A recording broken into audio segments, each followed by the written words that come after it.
mo county ma Meru katima mawuok counties ma Siaya otieko thuolo mokwongo kilogi gi timbe mawuok Bungoma gi Meru mane otieko thuolo mar 2 kod 3 kaluwore kidieny mar wakeni tima mawuok county ma Bungoma notieko thuolo mokwongo kilogi gi tim mawuok county ma Siaya. Thuolo mar 3 nokaw gi tim mawuok county ma Meru. Timbe mawuok counties 12 pacho kano yuoro tukego mane otimore bang' bedo kod ng'ikruok nikech midhusi mar corona. Kalure ni gin tuke mapok ong'ere ahinya. Jotugo sirikal kagiwacho ni pok otimo lendo e yorno makare. Tim mar Kenya omako thuolo mar 3 gi mar 12 e kind pinje mag Afrika kod pinje mangima kalure. Jotugo lero ni ponono ni inyalo mi tukegi mbi maber kod sirikal ginyalo timo maber moloyo. Joloch nodhi dala gi mich mopogore opogore.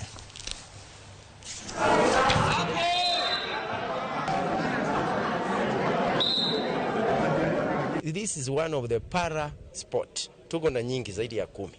Actually kuna powerlifting na nyingine nyingi, but hii ndio inabeba watu wengi because it's a team sport. Kuna individual sports, powerlifting, kuna table tennis, wheelchair, amputee, football na vitu kama hivyo. Ni michezo nyingi sana.